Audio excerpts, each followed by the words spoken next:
So let us start our today's session. And topic of discussion today is life beyond death. It is session number 258.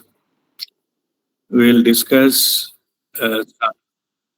questions posted in the group related to death and after death and what happens, etc. So that we will discuss as per the questions goes.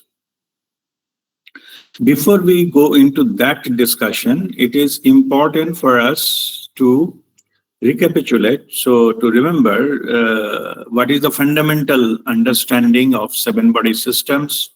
Then I will show you a few slides. It's a part of my original presentation, workshop presentation. I've done it many places for last several years.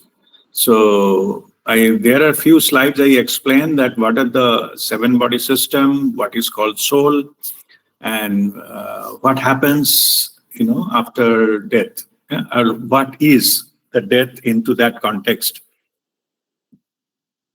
So first we'll go into those three slides. Then I will come back to our questions and then discuss one by one. So let's see if I can share my screen.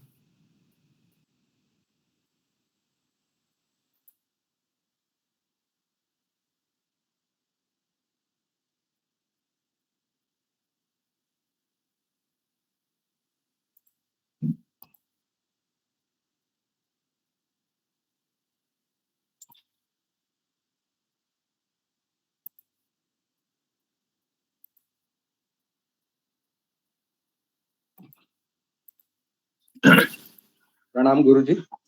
Pranam. Vikas. Okay.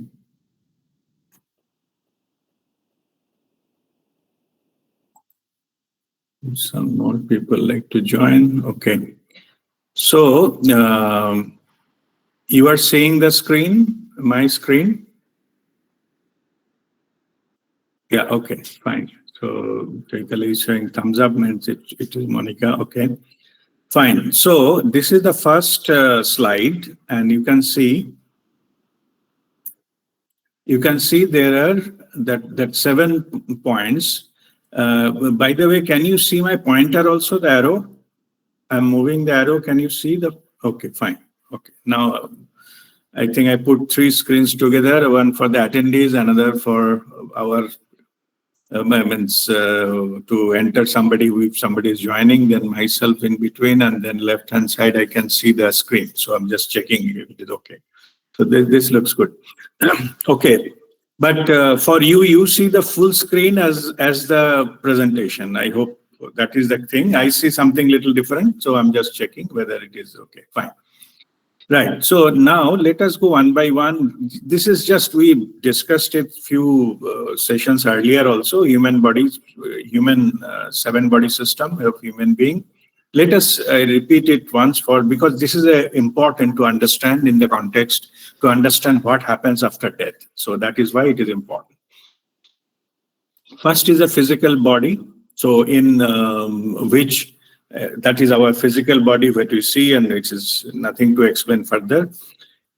In Sanskrit, they don't have 7 body system. That they call it a panchakosha. So I will just compare one by one to give you the relevance that what the Vedic panchakosha and the 7 body system, how they are related. The first one is the physical body. First, the lowermost body, or in the spiritual terms, it is called most dense body, and density is highest, the physical body, like a mass and thing like that. And this physical body, it is in Sanskrit, out of Panchakosha, the first kosha is called Annamaya kosha. Annamaya kosha. Annamaya means which needs, anna means food, which needs food. So the body which needs food is Annamaya kosha. And in the English, it is physical body. Then just after, beyond that physical body, we have our energy body, or it's called etheric body. it is those who do the spiritual practices, they can enhance their vibration. They can see this energy body in naked eye. So for you who are seeing, it can be seen in the camera also. Now, all of you just focus something which is like white color border around my body. Yeah. So if you think it is a light, that light is coming, then I will move my head. If it is moving with me, that is meant it is my aura. And if it is not moving, that means it is something light coming somewhere. So I'm just moving my head just for the test purposes. So just if you can see that white border, light color border, then you just put signal. Okay, many are saying yes. Okay, so that is energy body or aura. Okay, so that all of us, we have it. Even not a human being, even the animals, the flowers, and even the mountains, the sea, they all have aura. So we can see that aura but let us first, as we are talking about human being, let us restrict to ourselves for the human being only. So that is the second body, which is energy body, which is aura. It is like another layer, as I showed you just now, maybe 2 inches from that. For those who have spiritual practice more, then aura become clean and more stronger. Yeah, it's not limited to this 2-inch only. That goes bigger and bigger. Yeah, so that is the from that you can identify that who is spiritually evolved. Anyway, so that is quantification. It is not important, but only thing is the aura can change the size based on the energy level of that person. Okay, that is the second body. Third body is the next higher layer. Okay, by the way, the second body in the Vedic literature, they referred as pranamaya kosha. Prana, the energy, the life force energy, prana. So the second body, which is energy body or the aura, what you saw just now, that is the pranamaya kosha, which has got the prana. It can also, there is a change in energy when you cross that. Like from that, if you starting from your body, then at a certain level, the energy that changes, up to that level is your energy body. It can be also felt as a change in temperature, change in feeling, something like that. Yeah. So in our group also, there are some members who cannot see, but they can feel the aura, just by sensing. So anyway, means from anybody else, they can feel that aura. Means it is not only you have to see that energy, like I said, the border like thing. It's not necessarily only seeing. It can be felt, like the temperature and the energy, the density, many things changes. Anyway, now let us come to the third level, which is a emotional body, and this is also we call astral body. So emotional body is actually that where all emotions are being developed. It is an energy, pranamaya kosha. Beyond that, where that energy, changes takes place, which again affect ourselves, that we change in emotion and all that, the happiness, sadness, and anger and all those kind of things. So those are that is reflected into that next layer, which is called emotional body. The same emotional body also called astral body, and there are something called astral travel, and also that means that body that can travel outside, keeping not necessarily they always have to be with the physical body. There is something else. So I'm not going into that now, but it is called astral body. So the emotions, so first one, the energy body is a white in color for everybody. Okay, only the width changes, or the power that changes. Beyond that, there's another layer. That emotional body, that is also can be seen as another layer of aura, but that aura has got some color. The tinge, very light tinge is there, based on which chakra that the person is operating at that moment. Based on that, the color of that the second layer aura changes. So emotional body changes. So we know the color of our 7 chakras. I'm not going to, that. I don't know. Let me check whether I have it here.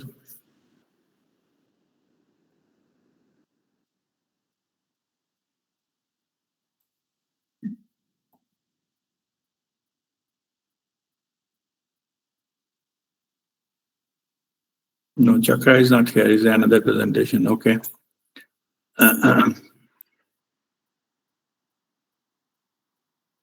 Okay, but anyway, we know that there are 7 chakras and there are 7 colors of that chakra. You can still see the screen, right? I put it 7 body system back. Yeah, okay. And when I change the slide, you also see the changes when I'm changing the slide? Okay, Monica says, okay, so I see, good. Okay, now that, let us, focus what we are discussing, the emotional body. So based on our, which emotion currently we are holding, yeah? So lowermost, the first chakra, Muladhara, the color is red. So I just repeat I was trying to show you the slide where it is shown, but it's okay. Let me explain and you know that. First one is red, then the next one is Swadhisthana, that is orange in color, then Manipura, that is yellow color, that is the 3rd chakra. 4th chakra is Anahata, heart chakra, that is green color, and then it is Visuddhi, throat chakra, that is a light blue color. Then 3rd eye, that is the Agya chakra, that is a deep blue, and this higher 7th chakra or the Sahasrara is a violet color. Or if somebody is already, it is open and they are connected, it is all clean, then the violet goes to the white. Okay, so between violet and white, so you can say that the deep blue becomes tending towards more violet, and then violet becomes white. But anyway, so this is, you can say that this is the same as a rainbow color Vibgyor. Okay, so that is the 7 colors. We have the 7 chakras. So this is red is the lowermost and topmost is violet. So violet, indigo, blue, and so on and so forth. So that is the spectrum is. So, and the function of, you know that function, I'm not repeating here. Red is the lowermost, survival and all anger and all those things that become color red. Yeah, then desires and all, they are operating by the Swadhisthana, that is orange color. Ambition, that ambition and the selfish drives and all those kind of things, it is grabbing power, etc. Those are governed by Manipura. Then when we operate from love, pure love, not conditional one or selfish one, then it is a green color. Then when we establish the spiritual connection, then we operate throat chakra. So that is the blue. And then when the wisdom comes and all these things, then 3rd eye, then it becomes indigo. And then when it Sahasrara, means we are connected with the divine. So that is the violet color. Okay. So now, why I explained those colors, explain means I just explained earlier, I'm just repeating it here. So means when you are in a certain mood or in certain thing, doesn't matter what you are saying or what you are doing, but what is your inner state? If somebody is very angry or something like that, or extremely fearful of survival, they operate from the root chakra, and that is the thing. The second aura, that level, it comes as a red tinge color, means the second layer. First layer is energy body, second is emotional body.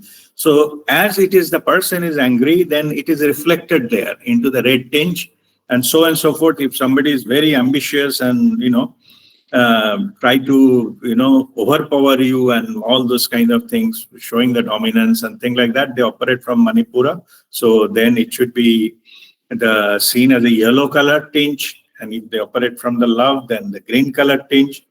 And if they're little bit spiritual in nature caring and all those things, then doing some activity of passion, then if the communication opens up, then it's seen as the light blue color, and the wisdom and all those things. So that if somebody is established a spiritual higher level, they can seen as a indigo, dark blue, or violet color, or even complete white. That is quite possible. Those symptoms of that. So this is actually the indicative of the emotional body. So where the tinge comes, that is a little bit of color, that is the emotional body.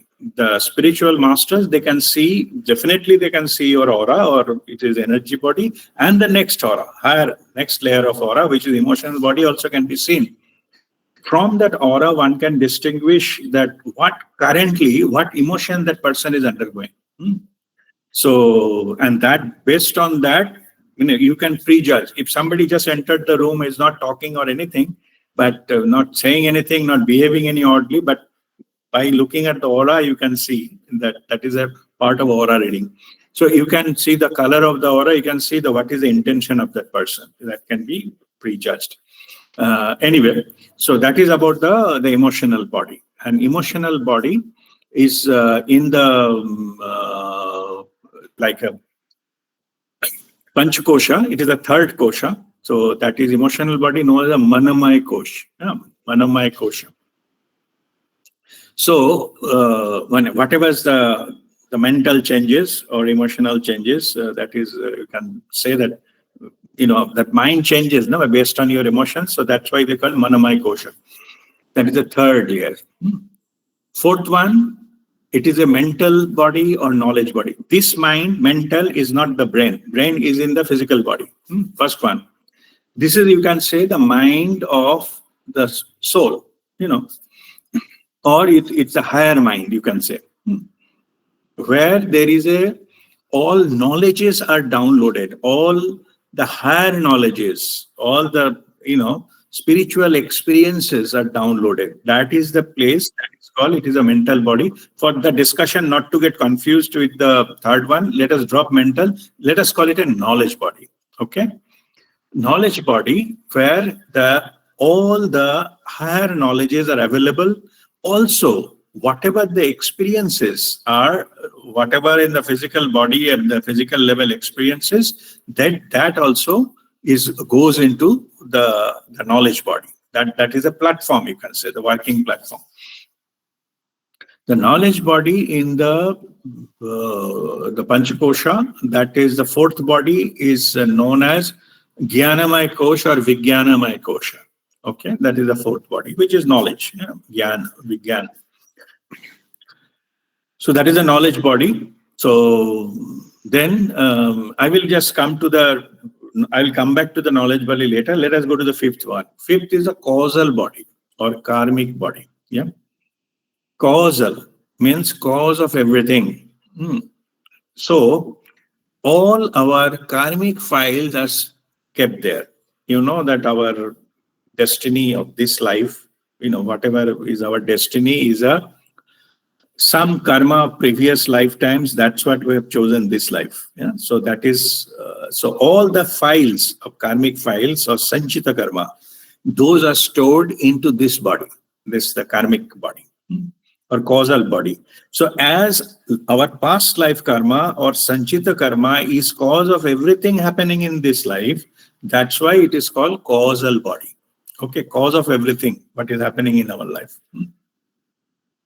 So also we have a law of karma. We have understood there are three types of karma: sanchita karma, then like a prarabdha karma, means downloaded, and kriyaman karma, means whatever we are doing now, it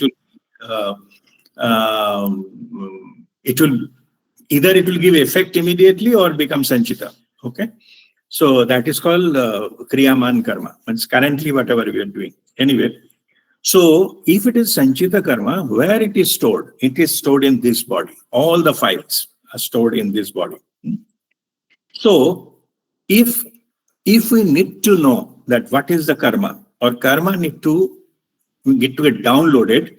Then from causal, it gets downloaded into the knowledge body.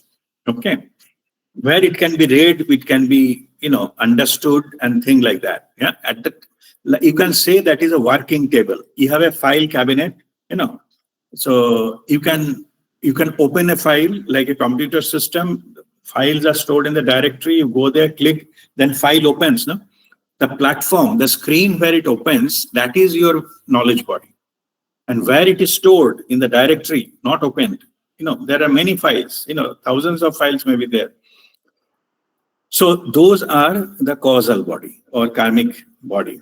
Okay, and you can say that is also there. It is also known as bliss body.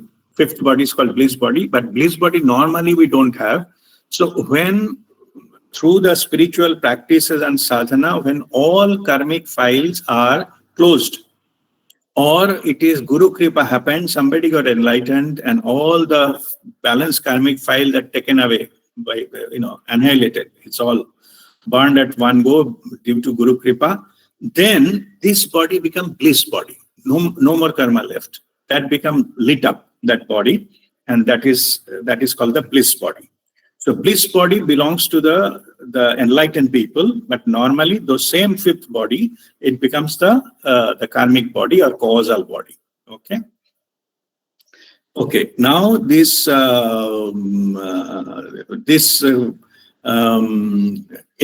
Panchkosha system, this fifth body is actually, we have still sixth and seventh in the seven body system, but in Panchkosha, that fifth body, you can say the 5 and above, all of them are known as Anandamaya Kosha. Okay. So Anandamaya Kosha, it came actually from the bliss body. Means after that enlightenment, that goes to the, Sachidananda state, that is the state, the Ananda, that is the joy. It's not happiness. Happiness is state of mind. The pure joy, that is the blissful state, and that is Anandamaya Kosha.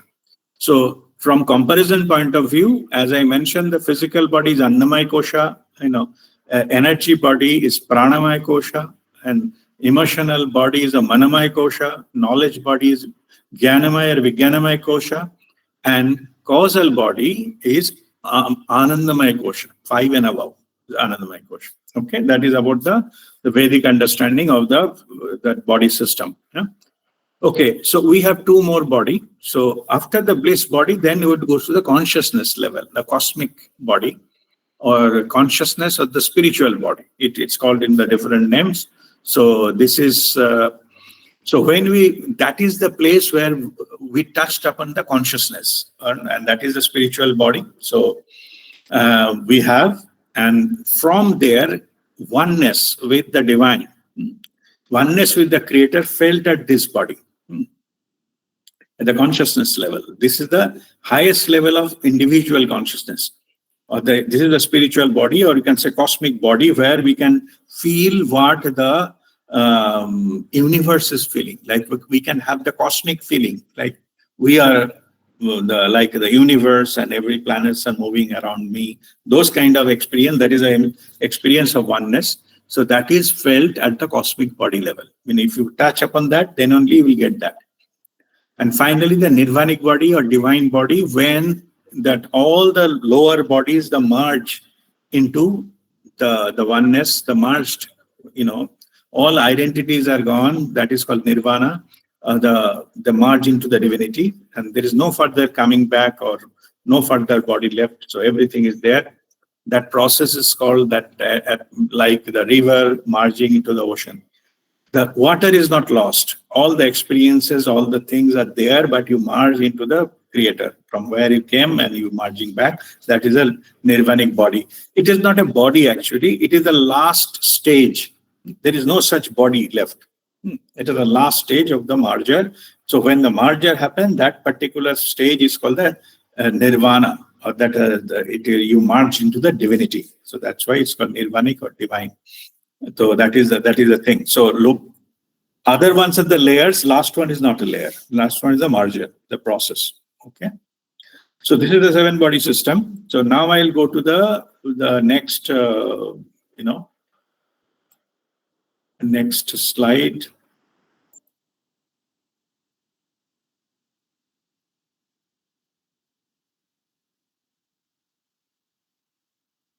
Okay, I changed the slide. You can see the change slide, that pink color box. Okay. Okay. Fine. Now all this body, I have not mentioned soul. No? There is no soul mentioned in the seven in the system. Soul is not a single body, it is a collective one. So we can say that the package of third, fourth, fifth, and sixth are in combination of that, we can call it a soul. It's a common terminology. We can call anything, we call it soul. Yeah. First and second is not under the soul. Okay. So why? I will come back a little later. And the last one, nirvanic also, it is not part of the soul. When you mention soul, then first two are not covered there. And again, the last one is also not covered there. Why first two are not covered? The reason is given into the next slide.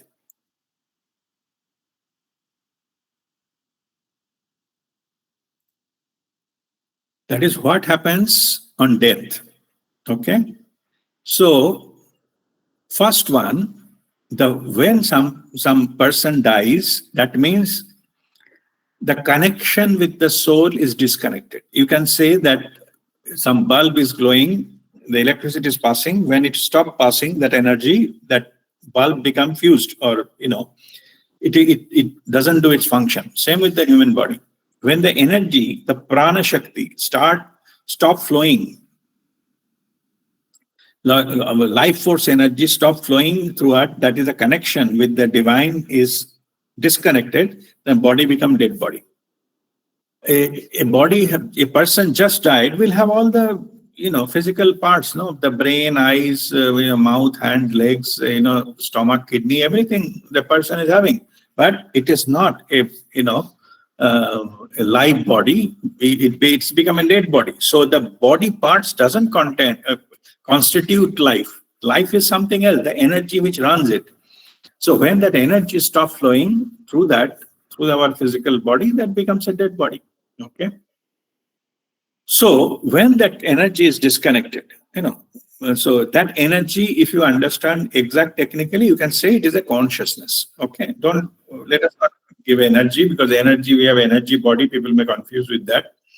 So it is like when the consciousness, the connection to the consciousness is disconnected, body become a dead body. So there is no connection with the consciousness.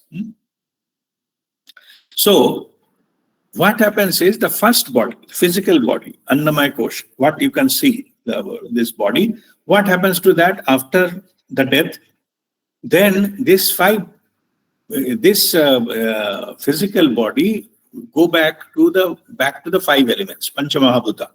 Okay. What is the Panchamahabhuta? The fire, the air, space, earth and water. That Panchamahabhuta, it goes back to that. So part of the cremation is, there are many cultures, many rituals are there, many part of the world, religious rituals and many rituals. Basically, they have given that it is all the process how to give the five elements back to the nature. That's all. So whether it is soil or fire or water, etc., doesn't matter, but it is basically ultimately goes back to the five elements. So now that is what happens to the physical body. So the moment that consciousness, the connection is left, body becomes dead body. It's a momentary, nothing else. That doesn't take a longer. Now what happens is the aura. You see this aura. So even though the physical body has been cremated, the energy body takes little longer time to dissolve. How much time? It becomes 11 to 13 days it takes to dissolve completely. Death has happened. Consciousness is disconnected with the system. So only now physical body is immediately, it can be ready to go back to the five elements. But the energy body or etheric body, so that remains for 11 to 13 days more on planet Earth. What happens to that? It is made of energy, pranamaya kosha. So that energy slowly dissipates into the energy pool on the earth. Like on the earth, there is energy. All around earth, there is energy. And, basically this energy came from sun originally. So there is a pool of energy around the earth which came from sun. So slowly, that individual energy body then slowly dissipate and merges into that energy pool around the earth which originally came to the sun, from sun. Okay, it doesn't go back to sun. Means from sun, originally the energy came, earth itself is created from sun. But that energy pool, it is gone into the pool, energy pool on planet Earth only, but it is like that energy, Earth has not created it, it came from sun. Every day that it gets replenished from the sunlight and things like that. So, but that is what it is. So it takes about 11 to 13 days to completely dissolve. Slowly it dismantled and dissipate like evaporation, and then it merges completely. After 2 weeks, it is completely gone. Merges. You cannot distinguish separately. So from this, let us understand the soul again. So as soul is like it cannot die, it cannot, soul is immortal, we say, right? So if something goes off at the time when person dies, that cannot be part of the soul.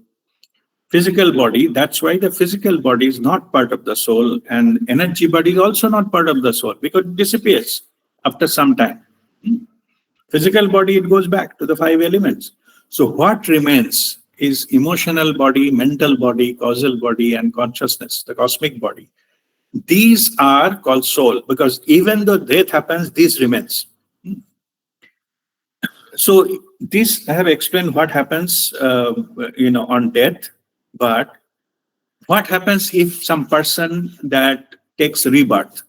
Then it forms the first and second body again, and then takes a rebirth in another form, another energy body. That is the rebirth is. Okay. So that explains then what happens during death and rebirth. And we have the multiple things, multiple lifetimes. All of us, we are human beings. We have already having 700 human lives already. So what happens is all those, the experiences of what we gather during each lifetime, we pass it on to the knowledge body, and through that it goes back to the causal body, where it's stored as information or sanchita karma. And that is why it is also mentioned, referred as a sutratma. Sutratma means the thread which connects between different lifetimes. Like a garland, flower garland, multiple flowers are there, but all the flowers are connected by a common thread. That's why it became a garland.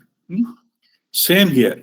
The thread is here, it is Sutratma, which is it's a causal body, which connects all the individual lifetimes of information, lifetimes of experience, the gathered, collected, and through mental knowledge body, it comes stored into the causal body as files or karmic files or information or experiences and things like that. Okay. Again, when the new life comes, so it comes with its own brain and own body, and also it has its own way of living the life, but the soul remains same because whatever you see in the pink color box, those remain same for all these things. So that is same soul can have multiple incarnations, as I mentioned, or human being having like 700 lifetimes already on planet Earth. Yeah? So all of us, there is no exception here. So, and before that, there is animal and the plant and some mineral and thing like that. Forget about that. But for human being, this is a 7-body system. So now the final question is why the 7 is not part of the soul? Nirvanic body or the divine body. Nirvanic body is not part of the soul because at the time of merger, the identity of the soul is dissolved. I think earlier we are discussing about the Nirvikalp Samadhi and all these things. So where the identity is lost, so that is where the Nirvanic, it is like a Ganges merges into the ocean. The identity of the river Ganga is lost. Water is not lost. Water has merged. Everything has merged, but the identity is lost. So as the identity is lost, it cannot be considered as a soul. Soul has an identity. Individual souls have an identity. That's why seventh body or the seventh, layer, which is the remaining all above, that cannot be the part of the soul, because it already merges and that merger is irreversible. It cannot come back again. So that's why it is not part of the soul. So that explains why we have demarcated body 3, 4, 5, 6 is soul, and not the first two and not the last 7 as well. I hope it is clear. So now let us close this presentation. You can see me back again on the screen, myself. I stopped presenting. Okay, good. Now let us go to the questions.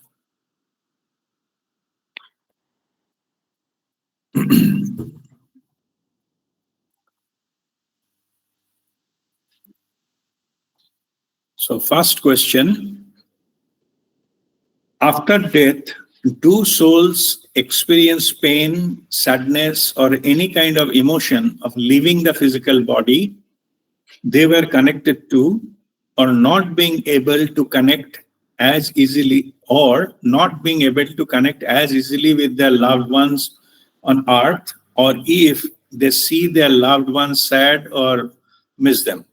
Okay, so there are multiple things here. So let me explain one by one. First of all, whether they feel any pain when they're leaving the body, the answer is yes. At the time of leaving, there is the pain, but this pain is not a physical pain. It is a pain to leaving something what you have stayed for so long. Means like a house, leaving a house for so long.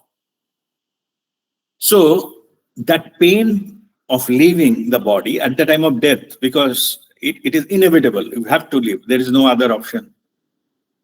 That time, more we have attachment to the body, more we feel the pain. That is understandable. If we are something we're more attached, then we feel pain when we're losing it. So spiritually evolved people, basically what happened is they practice detachment. Means it is said that what at the time of death you need to leave. If you are in a living body, you can practice that kind of thing, detachments, then you become enlightened. Means you are not attached to anything on earthly plane.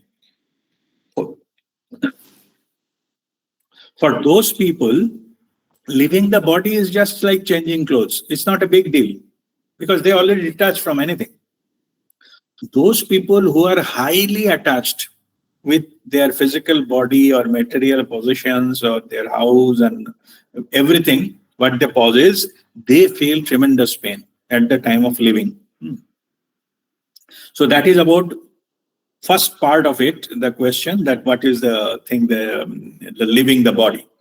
So pain depends, the degree of the pain depends upon your attachment with the physical body and the physical world. Yeah. Second, it was the part of the question, it is asked, do they feel sad when they see the people are crying? And of course, people are in grief, they are mourning,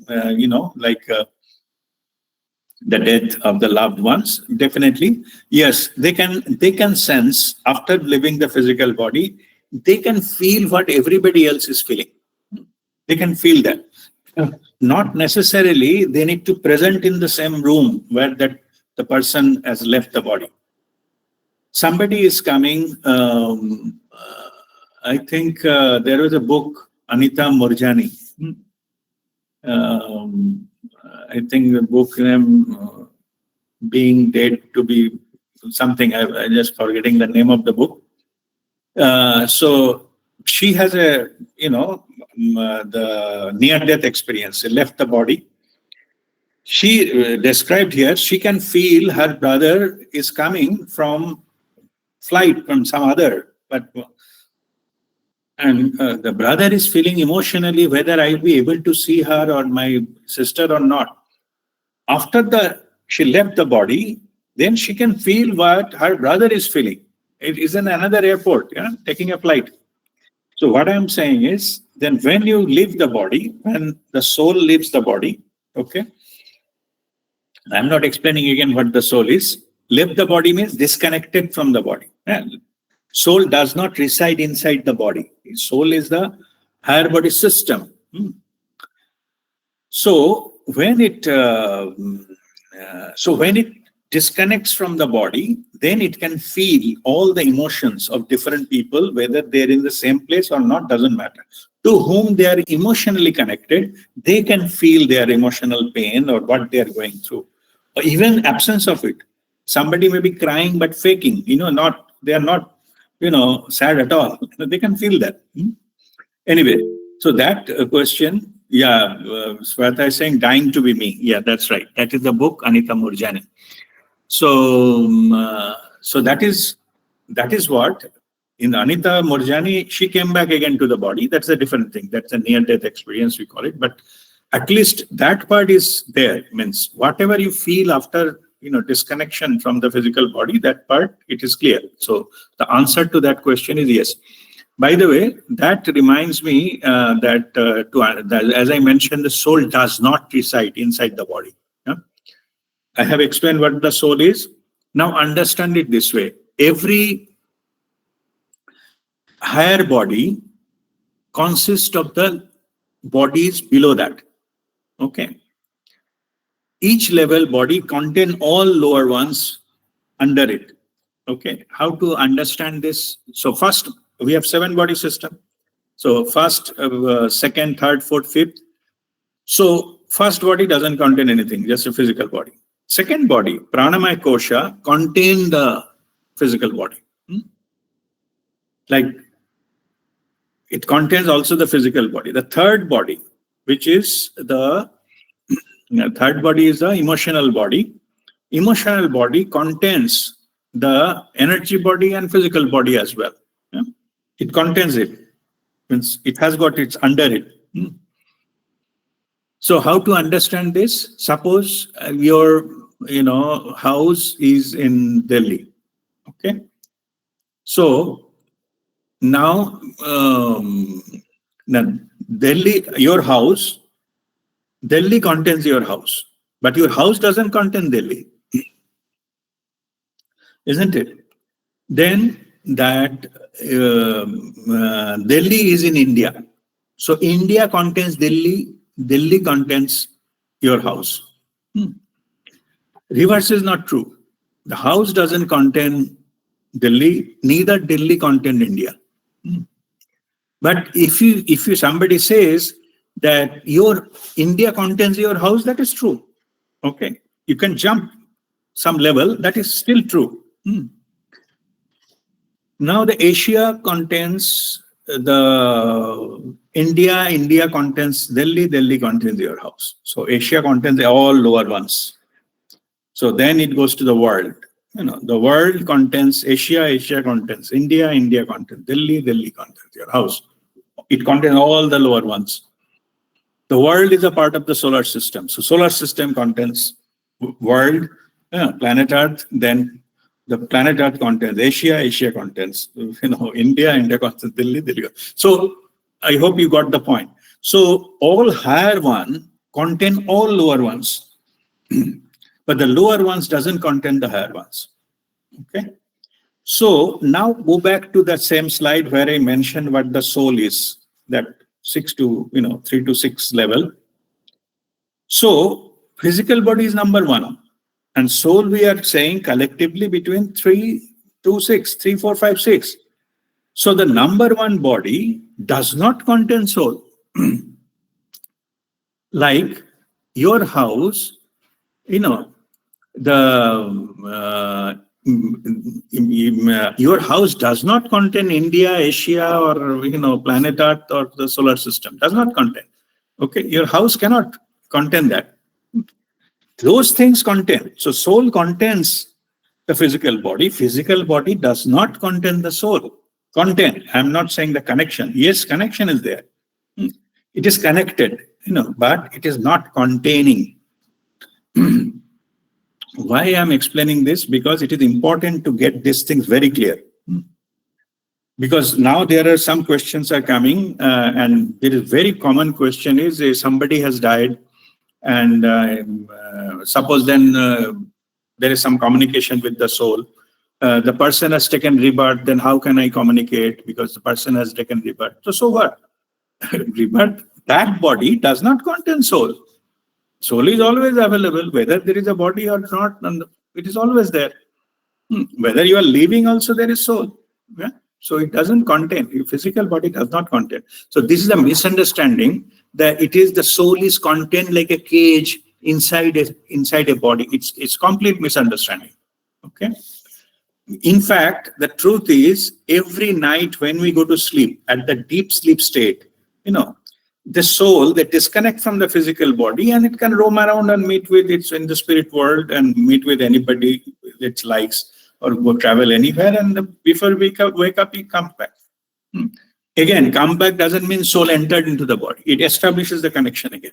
Okay. That's just to make it the logically clear. That's what we are talking here. Okay. All right. Next, go to the next question. Now, 2, what happens during the first 13 days after a person's death? When we say the soul is around for 13 days, do we mean some kind of energy of the deceased? Okay, so I think now it is crystal clear that the energy body, the second body, the etheric body, that remains on the planet Earth for 11 to 13 days more. And then it completely dissolves into the energy pool on the planet Earth. So as that second body remains for a certain time, it has got its own, it can feel the hunger, all human things. It doesn't have a body, so it cannot eat, but it can feel that. So those things are, the symptoms are there. So they are like, you can say, our loved ones, departed ones, they have a choice. It's not mandatory. They can come here and be around us. They feel the same thing. They like to feel hungry, but there is nothing to eat. Yeah? So they cannot eat, no mouth, no, that stomach or something. They can eat something. So there is, most of the cultures, there is a ritual after 11 or 13 days. There's some ceremony is there, which is the end of their energy body. Till that process, so like when my mother expired, then as per our culture, we need to offer food, whatever she loves to eat, and we offer it to the rooftop or something. So I'm just explaining what there is another misunderstanding here. People think that there are some culture, they see whether some bird is coming and eating or not. They think that the soul comes in the form of bird and they eat that particular food. No, the soul cannot take some other animal or bird to come like that. It is complete misunderstanding. Soul does not come as a bird. Yeah? What happens here is that suppose, as for example, suppose I offered some favorite food of my mother and offered it on the rooftop. Rooftop means where there is not much people, not crowded, some isolated place. If mother wishes, then she has the second body, like energy body. I'm giving it till the Shraddha ceremony of the 13th day. So every day morning I used to offer something, some food onto the rooftop. If she is willing, if she is feeling hunger and willing to take the food, so she doesn't have the physical body to eat the food. So what these, the souls do, soul means now the second body. Yeah. What they do, that energy body, they don't have a restriction of time and space, so they can travel anywhere momentarily. Yeah. So once they see that it is offered there, some food is offered they like, and they like to have it, they're feeling hunger. Yeah. So what they come and circle around the food, that body, energy body. Yeah. Circle around the food. It I think about 13 gram weight is there of that body. It goes and roam around that food. And so they don't have mouths to eat. So how then they can have the food? What they do, they smell it. They smell the food, and by that smell, they get the satisfaction of having the food. Okay. It is also in Sanskrit, it is said that granam ardha bhojanam. By smelling, it is like half eaten. Like a nice food, and the aroma of the food is coming. It is like, having that food. So those entities who doesn't have the physical body, they can have that satisfaction of having the food just by smelling it. Okay, that's why they roam around the food, their favorite food, what offered by the family persons, or their children or whoever, loved ones. So they roam around, have the satisfaction of the food. So this process continues for 11 to 13 days after they leave the physical body. That is why there is some culture, there is some tradition, it is to offer food there. That is the thing. Now let me explain where the bird story is coming. Okay. See, birds are around. They also see some food is given. So it is a good thing for them. They like to have the food also, bird, independently.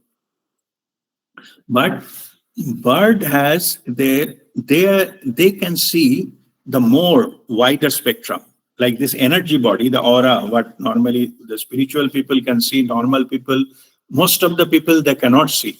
Birds can see without doing any spiritual practice. Okay.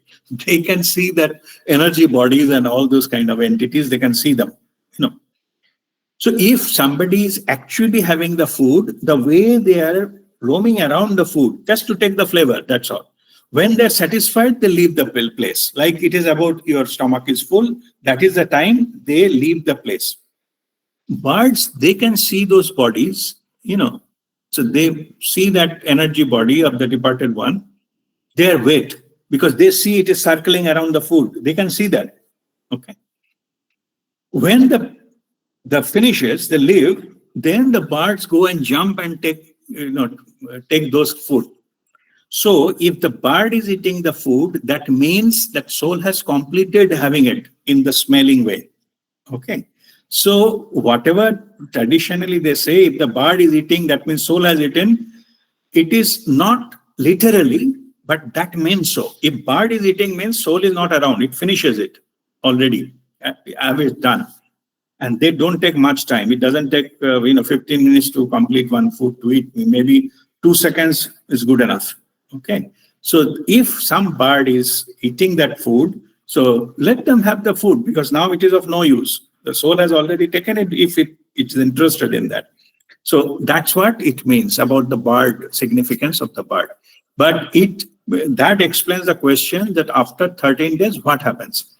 Up to 13 days, that energy body remains, and that is why there are rituals in different cultures and different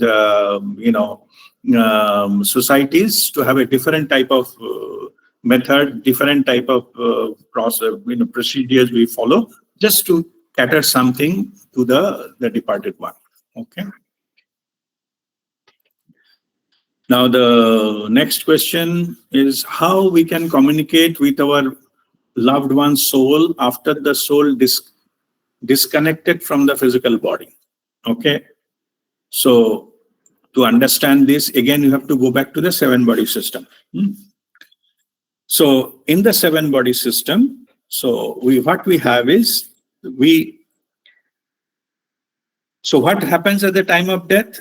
First 2 bodies gone, but rest remains. Yeah. So that 3rd, 4th, 5th, 6th, and 7th, of course, those remain.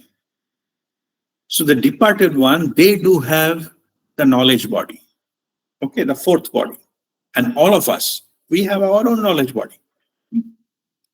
Knowledge body also, we have all full set, all 7 we have, because we are living. We are having the Annamaya Kosh also, physical body as well. The departed one, they don't have first two.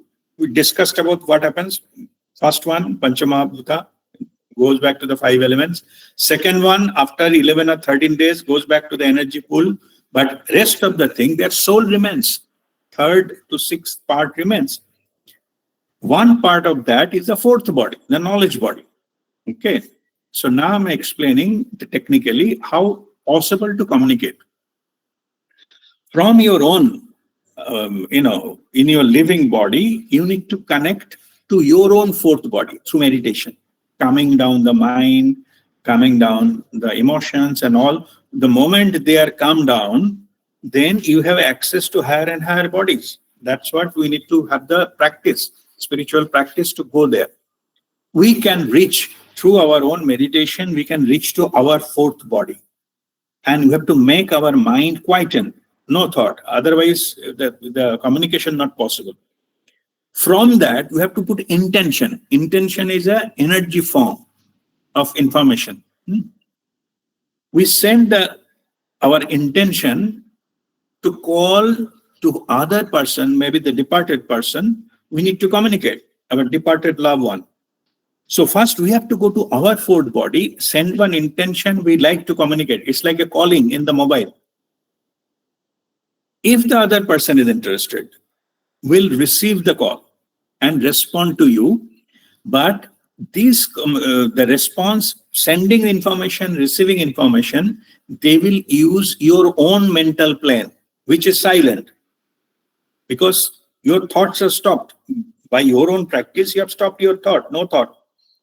So the same place like a blackboard, it will be used for the communication. So your intention will be your questions, and the response, the departed one, they will send their answer also into that same, the mental plane. And one after another, this process will communicate like a thought reading. Okay, that's how it is possible to process this information both at from the live person to a person, departed person, using the both of their fourth bodies, fourth body. That's how the practice. I'll just go to that slide again, and you look at that body system. They will understand that what happens after, even after death, and who is alive in the fourth body, they can communicate with each other. I put the slide back again so that you can again remember the context of that. Yeah.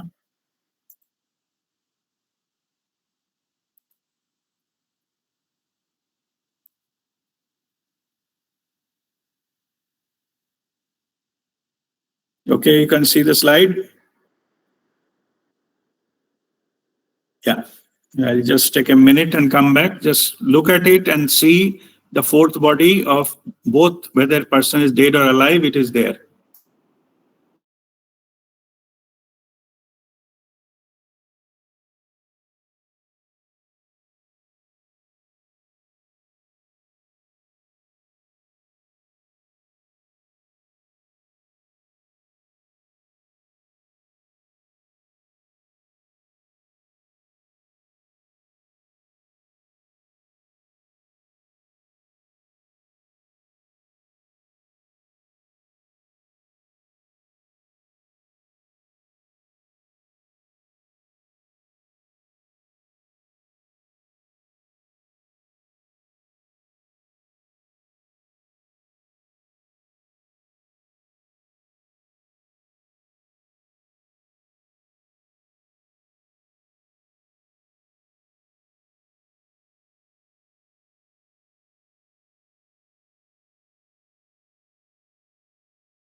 Okay, you can see me back again.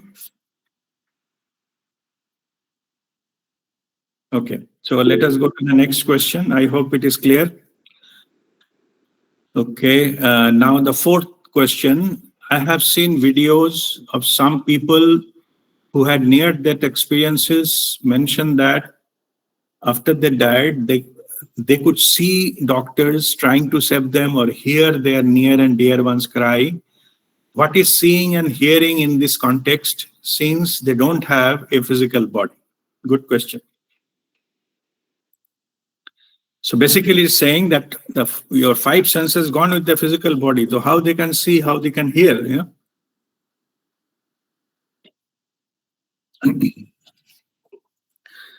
Even though seeing and hearing, it is mentioned here, actually they are not seeing and hearing, they are feeling. That whatever the soul's quality, soul can have any kind of information process. They can see it, they can hear it, even they can feel it. Like earlier example I was giving, Anita Morjani, she can feel what her brother is feeling at that time. So even though it is beyond five senses, still they can get the information. So soul has the capability to get the information from the physical world without that particular sense, or without the Panchaganendriya or something like that. Yeah. So it is like they can get the information even more than what our senses can possess. So even though they use the word seeing and hearing in absence of the better word, but this is about the feeling, or right word for the spiritual understanding is a knowingness. They know that the doctor is doing this, that person is crying, that they know that what that person is saying, what that person is feeling. So it operates from the level of knowingness. They can know it. How they know it? Just by connecting with them. At the soul level, you don't have the restriction of your body. If you just put an attention to someone, you can connect information. Not only what they're saying, what they're thinking also. Okay, they can feel that. It is a knowingness. So that gets as this kind of information is a very easy for a soul to get it. They come to their knowingness. So basically to answer this question, even though the word is seeing and the hearing and all, actually it is not seeing or hearing, it is knowing. Yeah, they know what that, just by simply connecting that to that person, they know. So, and that's how even what, that Anita Morjani's case, what I was explaining, even an example, she can connect maybe thousands of kilometers away, somebody's in another airport, what her brother is feeling. She can feel that. She can get that, know that. Okay. So it is not that from where she is feeling, she doesn't have any, heart or it doesn't matter. Okay. So they have the access to those.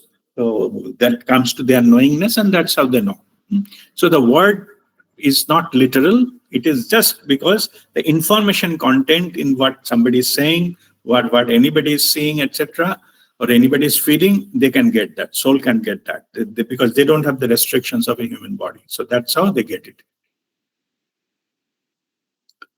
Okay, the next question is, sometimes some kids exhibit knowledge of things which they are not exposed to. Example, I heard about a 4-year-old speaks fluent Hindi, better than Hindi-speaking native kids, when he saw Uttarakhand in TV. He mentioned he was born there and was loved a lot there. How do kids carry memories from previous birth, or are their connection to their soul too strong? So souls tell them. Okay. This is a past life memory. See, as I mentioned that you can have access to your past life memory if you touch upon the causal body, Karan Deha, fifth body. Through meditation, it is possible to quieten the lower minds and emotions and things like that, establish connection with the causal body, download information of those Sutratma stuff, causal body, information. You can download the file, you can get to the knowledge body and get it. Yeah. This is it's possible to go through sadhana. You can go there and to do that for the normal people. But those who has that, some of the children, or even maybe in the later part also, some of the common people, even in the adult stage, they have that, they are automatically connect to that level, to the fifth body, download it to the fourth, and from fourth they bring to their mind, yeah, the physical body level, and they can act accordingly. So in the here there's stories about maybe one foreigner kid who never learned Hindi, but when he saw it is something of Uttarakhand in the TV, he started speaking Hindi, but he never learned. So I'm just explaining how this is possible. That particular image has triggered the connection within him to access to his past life memory, which is in the causal body. So that channel opens up, and through that, in the present life, it can come down. Okay, that is the process. It can come down. In this case, it is automatically happened. So in that life, if the person was conversant with the Hindi, then even though this life the person has not learned Hindi, that the boy can speak in Hindi, because it came from all the experiences, everything. All the experiences are already stored there. Once it is downloaded, if they can able to speak Hindi, that is no issues with that. And that's how the past life memory works. Those who have the Jatishwar, or who is having the past life memory, basically they have a ability to download information from the causal body. Whatever happened in the past lives, they can remember that, because first it's come to the knowledge body, then finally come to their own memory, brain, which in this life they got it. But the common thread is the Sutratma, or the causal body. That is a common thread. Unless until some connection is established with the causal body or the soul, causal body is inside the soul. Yeah, the soul is that package of 4 bodies. From soul, you can say that in simple language, they have the ability to download the information available in the soul. And that's why they can do that. So it is possible. So this is how it happens. In these cases, they happened it automatically. And some people, they need to do sadhana to go to that level to make it happen as per their will. But in either case, it happens through that only. They have to reach to the causal body where all informations are available. Okay. Okay, next question, number 6. What are the supernatural things? Sometimes people seem to see physical things, like people who vanish in thin air, or even hear sounds which a deceased used to make. How and why does this happen?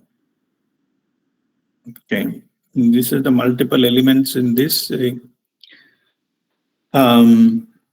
Every case is different. So the actual reason for each case, unless until the specific things are known, we will not be able to tell what is the exact reason for that.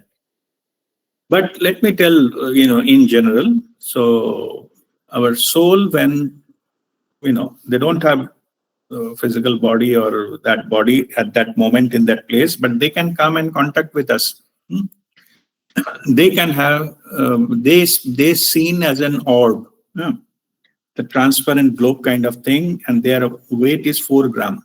Okay. With the 4 gram, what is possible, they can do that. Yeah. They can influence something. They can influence another animal, or they can put some feather, or make light sound, or move something. Yeah. Let the bulb flicker. They can do that if they wish to. So let me also, share some slide where this orb, we call it, they can be captured into good digital camera. I'll show you some photograph of orb, then we'll go further. This is a photo of orb. You can see my slide.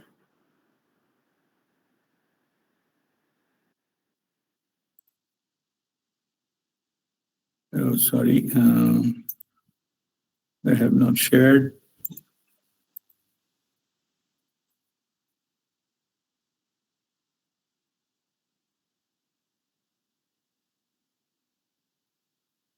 Okay, so orb is like this, yeah.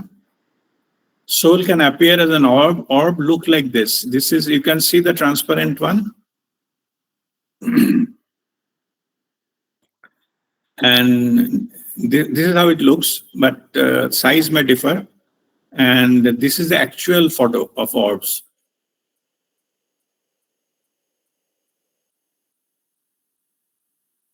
You can see the white color that these are ones. This is actual photo. This photo is taken in ashram when we had a camp, the Guruji's camp 2010, when that is a place the Guru Kripa happened to me in Khopoli camp. So it is a field of that camp, and a lot of orbs came. Maybe they came to bless. So this is how they look, and then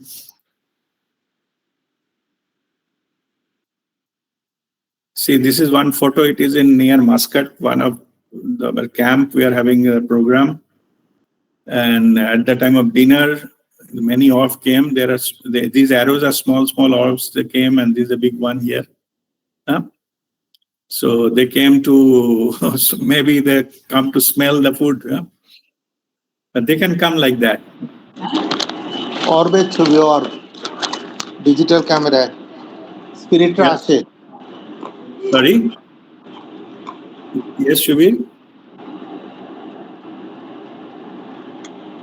Shubir, can you repeat? Okay.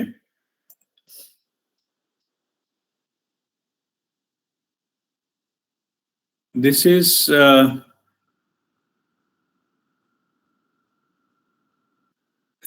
on photograph of this is sister-in-law, my brother-in-law's wife. At the time of his marriage, I was blessing the bride, and you see there is a multiple small orbs are there, and some of them are like my back. Yeah, in my Shushumna Nadi, there are many. There are many forefathers. They came to bless the bride through me.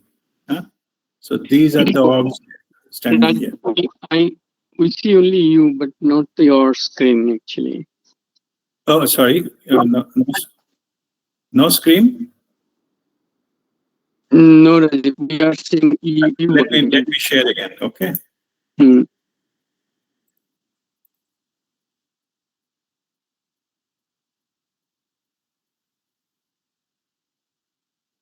Can you see now?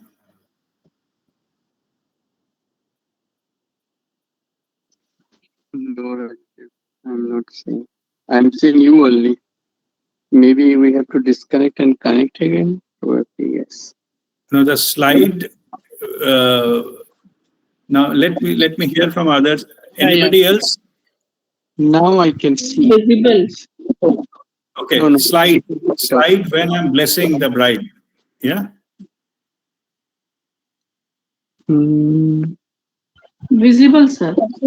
Okay, good. So now I explain it again. You see that in front of the TV, the screen, there are a lot of orbs, small orbs are there, and also my backside. In the Shushumna Nadi, there are few orbs here. Yeah?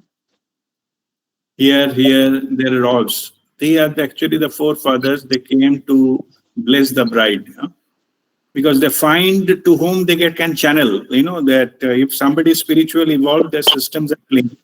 Through them, they send their blessings. Yeah. So this captured into this photo.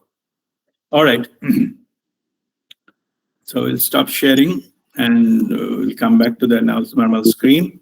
So now to answer this question, so sometimes these orbs, they can do certain things, make little, sound or give some kind of gesture of something, or they can influence some like a bird or animal.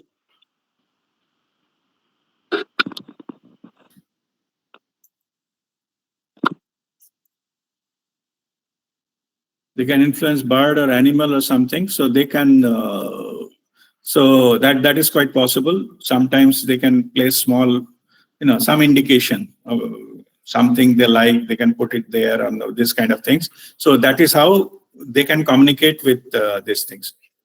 And the second part of the question was supernatural things. So this is okay. This is from us. It is supernatural because, but it is actually the souls can do it.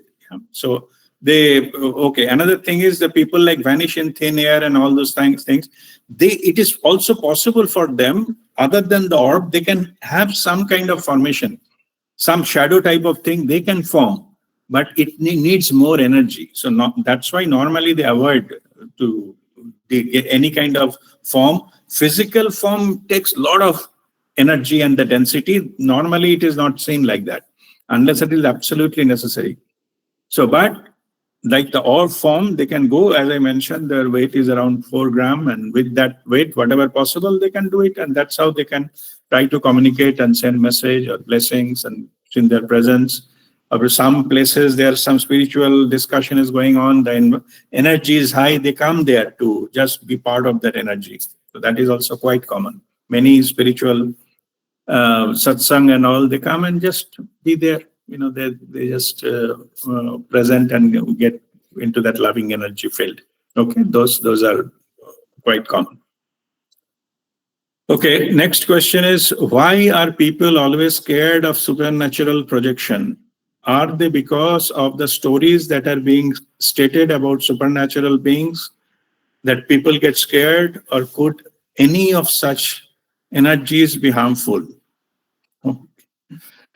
These particular aspect, so-called the bhoot and the ghost and this kind of stuff, those are mostly the cultural phenomena, the stories and the movies and all those kind of things. So this is not by nature harmful. They are like, they don't have physical body, like a normal human being. They don't have physical body, that's all. That does not make them harmful. Yes, they are not normal. It is possible, yes, they are supernatural because they don't have the natural body, as I explained, into that 7-body system. What happens at the time of death. So, but they can present anywhere. They can be seen. They're mostly harmless. But of course, as like a normal people, some people are criminal and all. There are certain, souls and also can be problematic. Yeah. So, but they have also limited thing they can do. So, in that way, but we are in a living body. We are in a much powerful. So, just to, if we can keep ourselves, our energy level high, then no such, those entities can do anything to us. The key is our energy level should high. If we lower down our energy level, then it is possible that somebody can do something, not necessarily harm in that sense, but they are possible something. But most of the things, whatever told in the stories and movies, those are not the truth. Yeah, so it is not that. But it's possible some people are, like a tantra and all, they can use it to harm you. That's a different thing, black magic, etc. But they themselves, they don't have that kind of power to do, all this kind of stuff. And because all the misconception is because of that. Also, there are something called prankster spirit. Sometimes they try to scare you to have fun. So, like some old buildings and all those things, the haunted house kind of stuff. They can do certain things, create certain sounds and all these things which can make it. But for them, it is just like a game. Yeah? So there's nothing to be scared about. If you don't get fearful, then nobody can do it. Yeah. So if you remain strong, and then no such entity can do anything in that sense. Yeah. So. Next is, that 8. Isn't the soul journey, time of death, already decided before birth? Then when people talk about unfulfilled wishes of souls, are these souls the ones who abruptly disconnected from the physical body and the energies remain? Okay, that's a good question.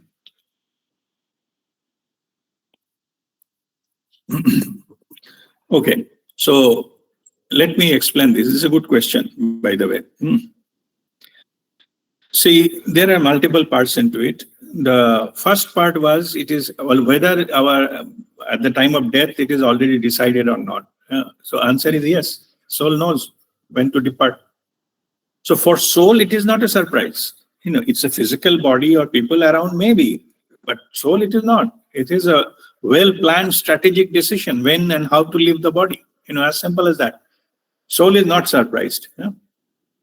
And second part is, soul have a unfulfilled desire. Soul doesn't have a desire. Soul, before taken birth, soul has a plan that these are the type of experience we'll have it.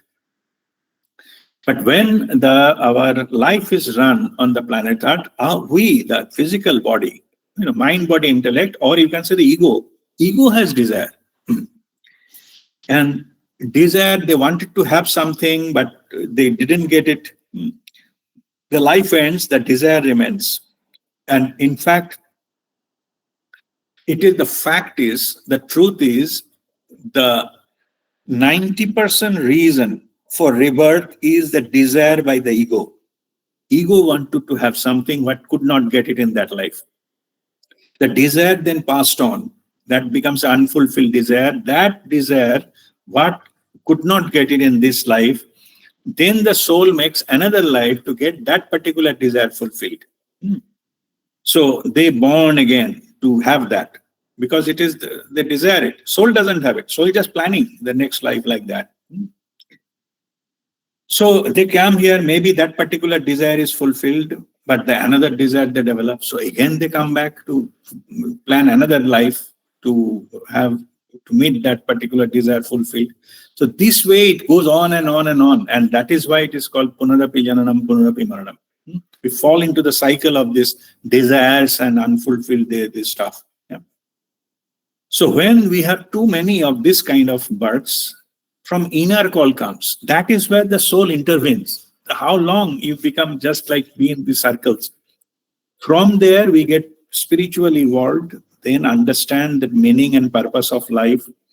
Then the detachment happens. We have a free will. So, and from free will only the desires have been picked up. We like to have this, like to have that, like to be this, like to be that. So, but through that spiritual maturity, then we don't gather further desires. And that helps us to go into the liberated from the cycle of birth and death. And they got enlightened and no further coming back here. So that's how it plays. So soul, they don't have desire. But if there is unfulfilled desire of some ego at the time of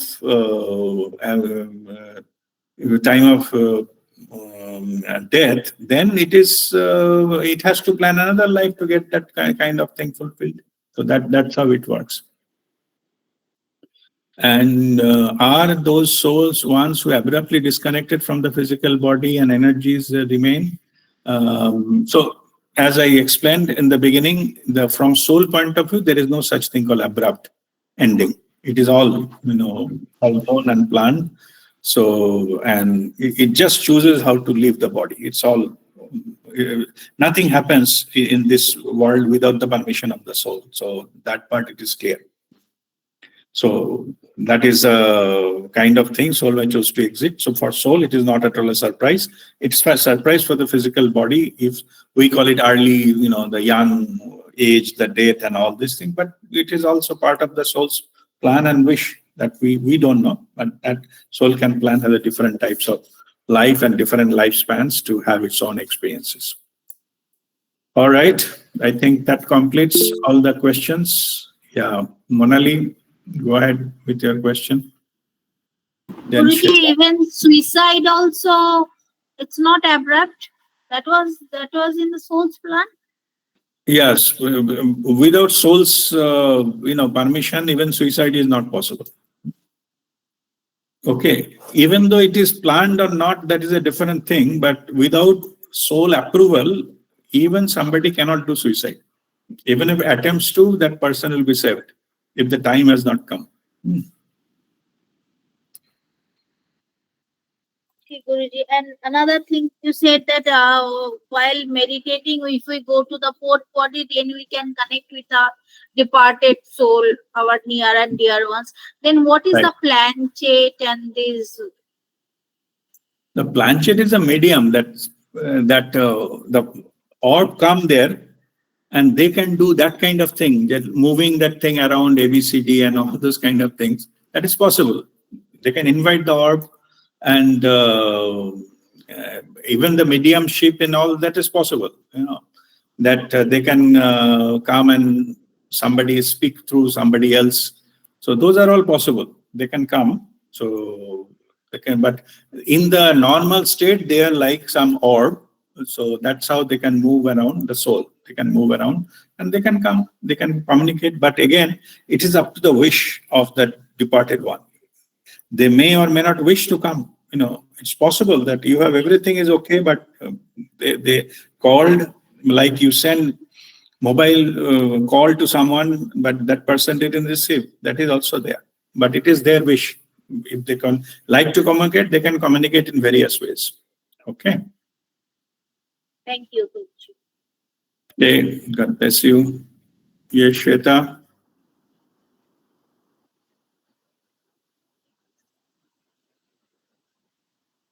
Shweta, I cannot hear you. I don't know.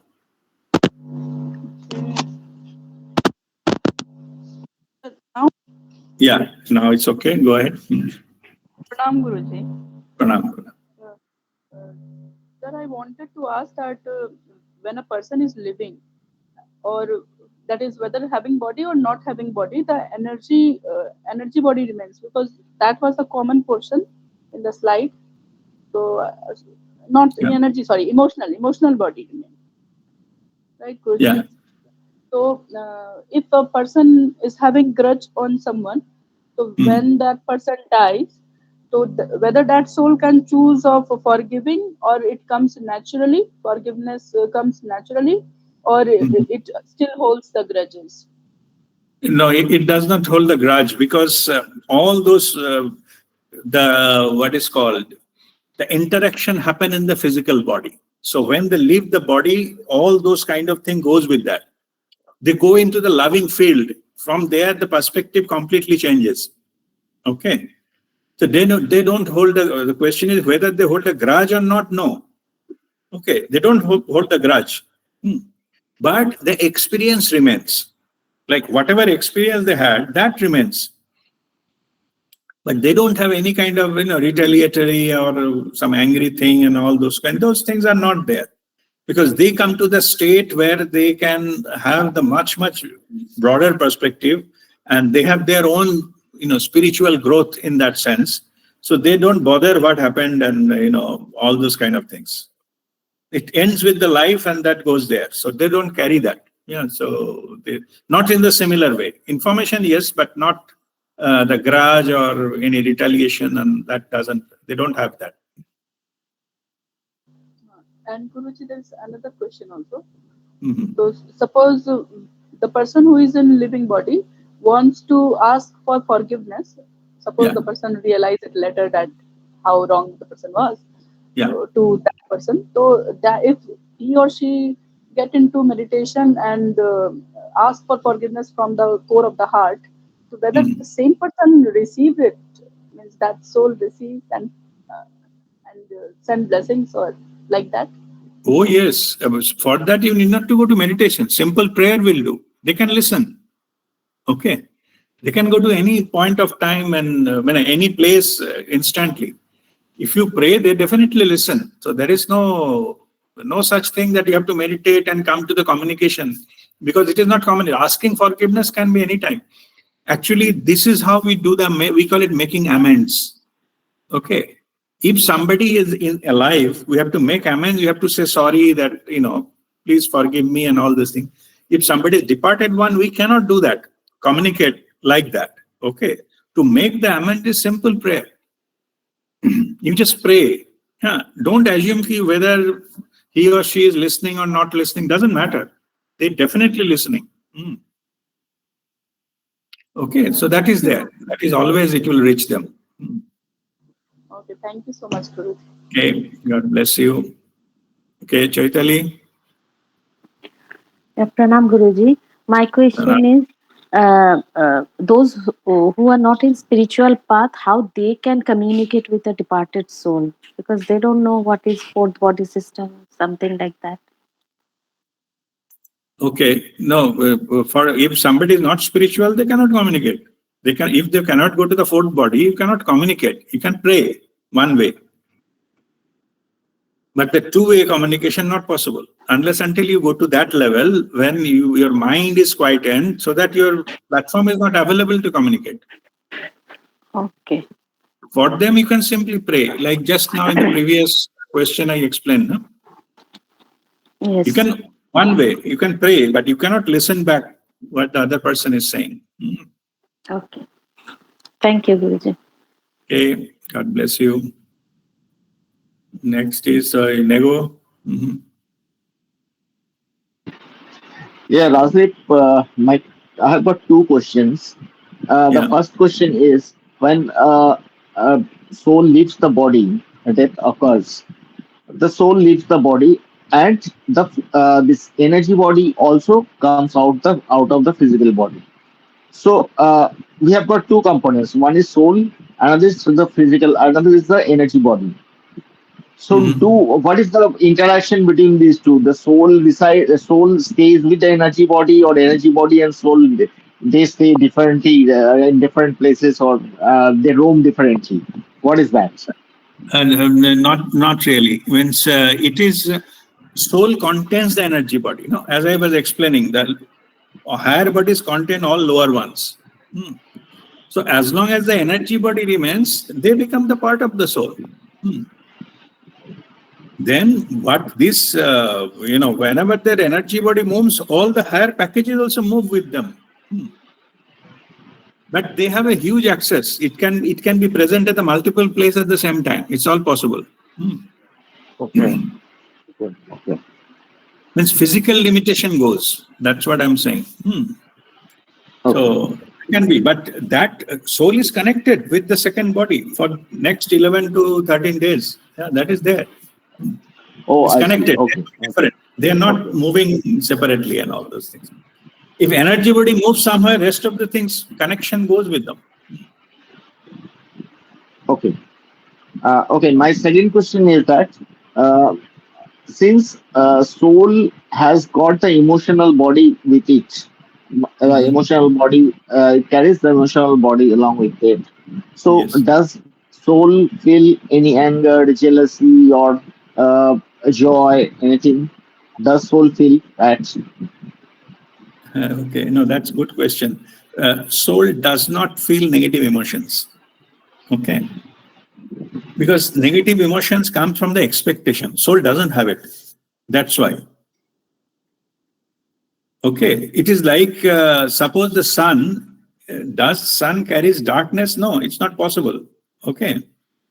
It is itself is a light, so it cannot carry the darkness with it. So that's why the negative emotions are not possible.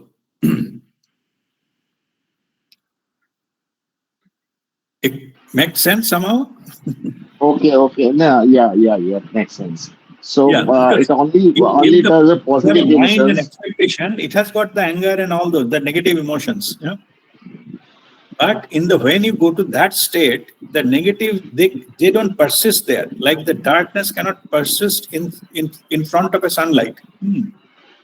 So like that. So they all have lit up. So in soul level, there is no such area where they can, but as a information, it can capture that. It is not so pleasant experience, but that's okay. Yeah. But it itself doesn't get moved away moved with this kind of emotions. It doesn't get affected by it.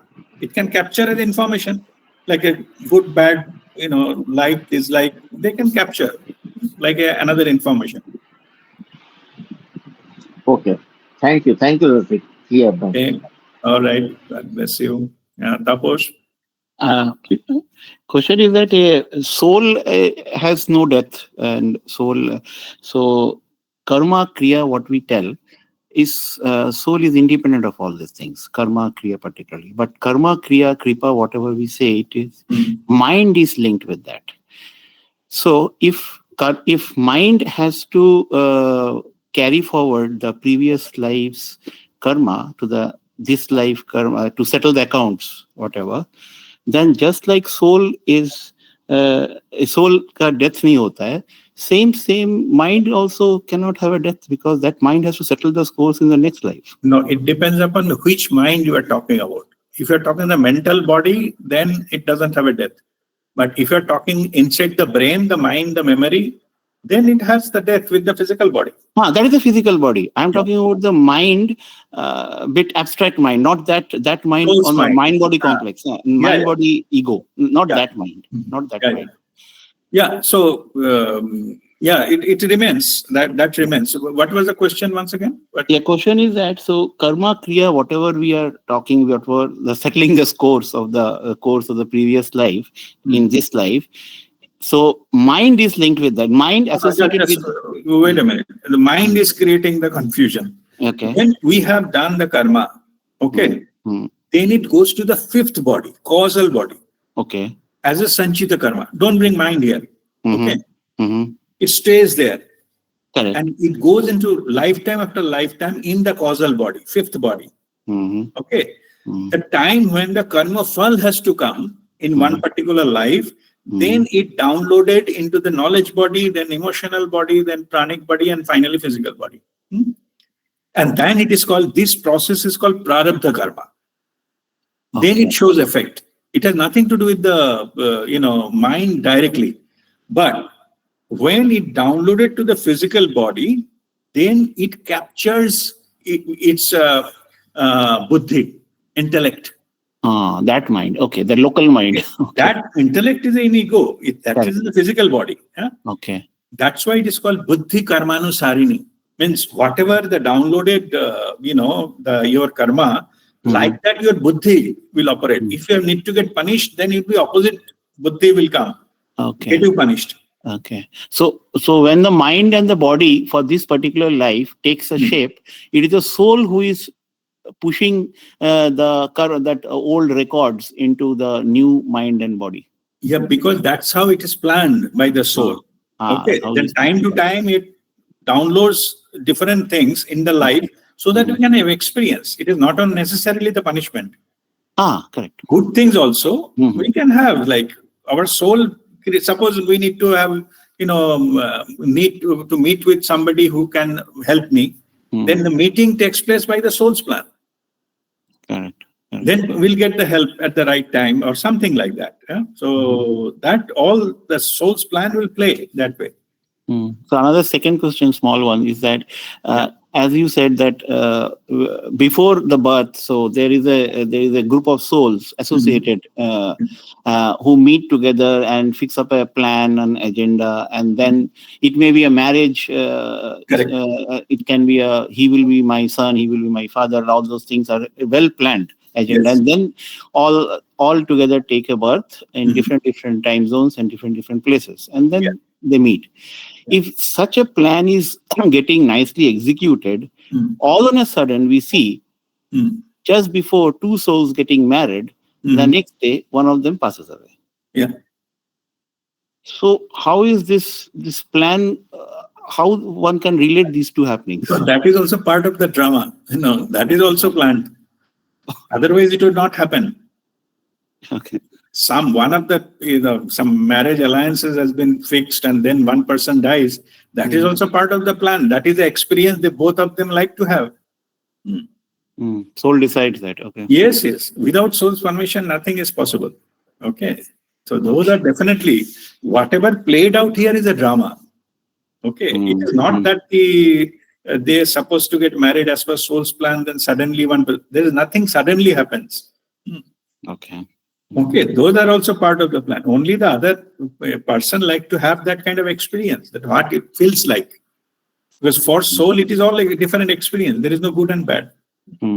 How it feels like to have the marriage fixed with someone and that person leaves the body before the marriage and things like that. Those are the part of the experience they like to have. Okay. Thank you. Those are also agreed by both the souls. This is all agreed. Okay. Thank you, Radhika. Thank you. Okay. God bless you. Yeah, Hari Om. Pranam, Guruji. Pranam. Guruji, one or two clarifications regarding, sometimes they say that Yamdoots have come to take the soul.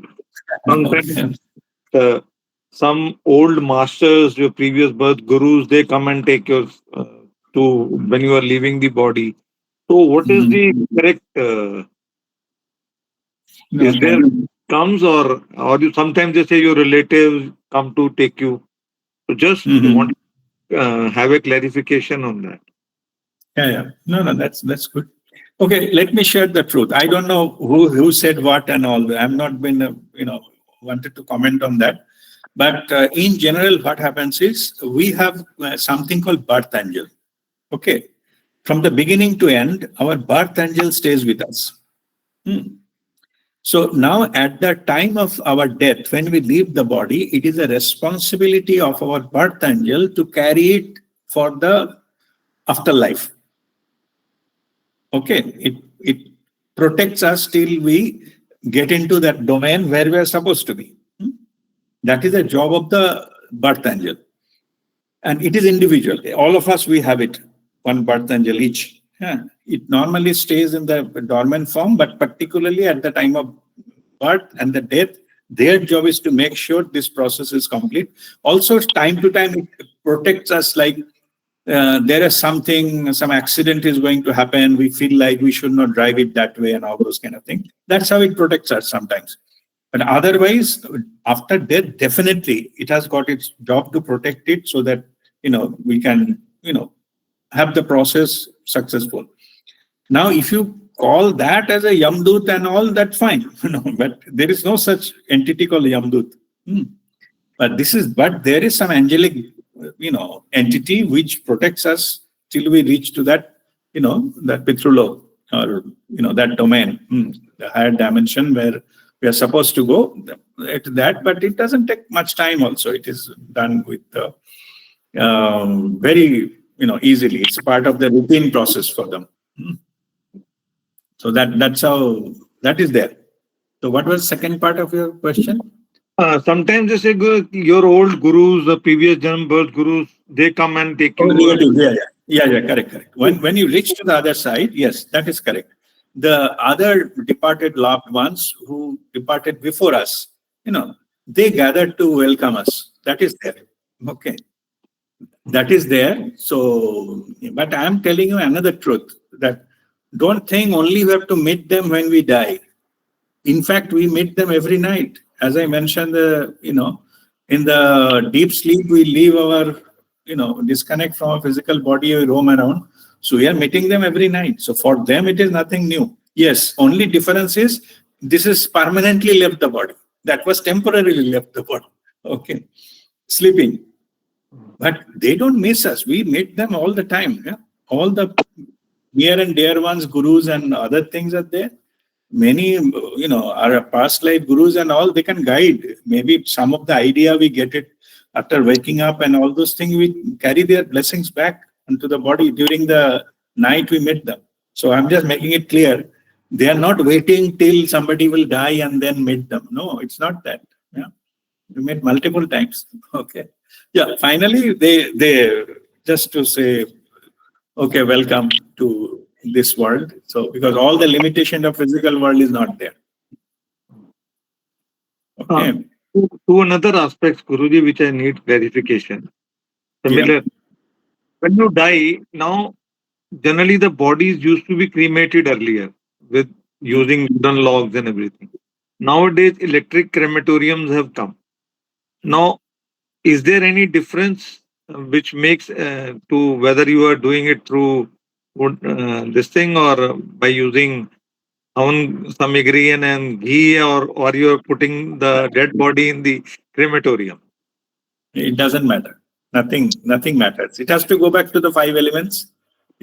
Whether you put the ghee or dalda or kerosene, it doesn't matter. It left already. It's just like a piece of soil. So it doesn't matter. So it is actually those, just to understand it properly, those rituals are for those who are living behind. For them it is.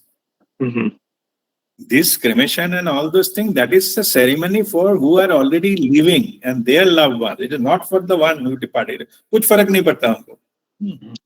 Nothing, absolutely. Whether kisi ne kuch kiya, nahi kiya and all, doesn't matter. It is a satisfaction of the people who are, left behind. For them, they like to do certain rituals. And that's why it is different in different cultures, different societies, different religions. They have a different systems. Yeah. But the truth is, who already departed, for them it doesn't matter. As long as it goes back to the 5 element. In fact, there is no other way than to go back to the 5 elements. Okay. Last small bit of clarification is regarding the ashes. When the ashes are there, we are immersing them in Ganga or some holy river. Now, is there, because all these rivers are already polluted, so is it necessary to put it in Ganga, or is it can be put in the fields or under the tree or something? Again, let me repeat it. I don't want to go into any kind of religious practices. I'm just telling the truth. For whoever has departed, it doesn't matter where you put the ash. It is for the people who are remaining. It's for their satisfaction. Okay. If somebody feel good putting it to Ganga, so be it.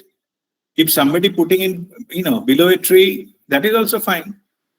But that person should not feel guilty that I have not put it in Ganga. I have done something, criminal activity against my loved ones. Then that person, because mentally not strong to accept it, better to do that so that he doesn't feel that guilty feeling later on. But who departed one, for him or her doesn't matter. Nothing. Okay. Thank you, Guruji. Thanks for the clarification. Just wanted to be clear on these rituals. Yeah. Thank you so much. All right. God bless. Okay, next is Roy. Pranam Rajdeep. I was seeing that chart which you had displayed. Mm-hmm. I think the third body is the astral body, right? Yeah. So I hear of astral journey. You travel, yes. Astral travel, right? Mm-hmm. So that travel, the basic impression which I have is that when you sleep, then you make that astral travel. So what travels? Is your soul travels, or what travels? Yeah. Soul travel from third onwards, that they travel. So they travel to wherever. Yeah, the physical body, energy body remains where it is sleeping. Third onwards, they travel. And then they come back. And once the journey is finished, the complete thing, they come back and get connected to the body. Correct. Then that's how it goes, and it is connected with the silver cord and all those kind of things for the astral body. Okay. I have another quick question is that, when people like the lady you were referring to, Marjan or whatever the name I'm forgetting. Anita Murjani. Yeah. Murjani, yes. So when she got revived, obviously the doctors were trying on the dead body, or whoever was trying the dead body. So the soul got reconnected. The soul first got disconnected. Yes. That's how she could experience her brother. And then when she came back to life, the soul got reconnected because of whatever things would have been done to her body or to her. That is what would happen. Yes. Because actually what happens is her time has not come. Okay. That's why. Most of the cases, accidentally it lives, But as the time has not come, they push it back to the body again. But in the meantime, they call it ND. Near that experience, they go through. So who is that they who push it back? That is the divine. That is, you can say that soul has put it back again. Okay. Because this lifetime soul plan is not complete. And in her case, another thing happened. Because of this process, she was having some terminal disease. The disease has been healed. Okay. Okay. So because her purpose was something more than whatever the body, that time undergone. So they come for that. Basically, then she pursued the second part of her life. All right. Okay. Thank you. Understood. Thank you. Okay. All right. Okay. Sujata. Pranam Dada Bhai. Pranam. Dada Bhai, as we all know that from today onwards, Pitru Paksh has started. It will continue till Mahalaya. So during Correct. this time, that in Hinduism we offer water to our ancestors, then we go for tarpan. Are all these also these things are also something that is for the living beings and has got no connection with the departed? Yes, they don't have any connection. Means if Okay. you don't do, nothing will happen. But if you Okay. do, that is for your satisfaction. Okay, means the It is departed soul has showing, got no. showing some certain respect and thing like that. What happens is the astral plane, like a Pitru Lok, and the thing they come closer energetically. Okay. So they're easy to communicate, easy to. That's why those rituals are there, that we do certain special thing during this Pitru Paksh. Okay. So, but your question was whether we have to do certain things or don't do certain things, it doesn't have any much impact. Means whatever the rituals you do, instead of that, if you just simply sit down and pray, that's good enough. Yeah, once you had told me that there's a mantra Om Nama Bhagavate Vasudeva, that is enough if you do That's that. enough. For that, rituals not necessary. If you do it, it is for your own satisfaction. Okay. Okay. Thank you, Dada. Okay. All right. Then Nego. Yeah, Rajdeep, just a quick question. You said earlier, I remember that you said that committing suicide is a function of the free will, and if one commits the suicide, it incurs huge karma. And today you said that without soul's permission, suicide is not possible. Correct. Now, how can soul give a permission for suicide if it if it invokes lot of karma? Yeah. See, karma is whatever you do with the prana by free will, you bind karma. Okay. So when you attempt to do any kind of suicide or harm yourselves, you bind the karma. That is irrespective of the fact that if the soul doesn't permit, you cannot live. That's why there is an attempt of suicide, but they are not successful. But even if you are successful, the act itself, going towards that, you don't have any right to take away life of anyone, right? By your free will. That's why you bind karma. It's the intent that makes the karma, not what happened. Okay. Okay. Okay, your intention to harm you, the life is a gifted to you. You cannot have the intention to end it. That binds karma, the intention. But if the soul doesn't permit, it will not be able to live. Means if you don't attempt suicide, but somehow you got in an accident and die, then the responsibility is on the soul, not you. You will not bind karma. But if you choose to do it, then you will definitely bind karma. Okay. Clear. Thank you. Thank you. Okay. Okay. Shubhanto. Rajdeep, আমাদের seven body system, when we actually die, the first two goes off. Physical goes off immediately, and energy goes off in next 12 to 13 days. So the soul is the 3, 4, 5, 6 that is constitute this four. Now, when rebirth happens, does this same soul go into the new body, or it's another soul goes into that new body?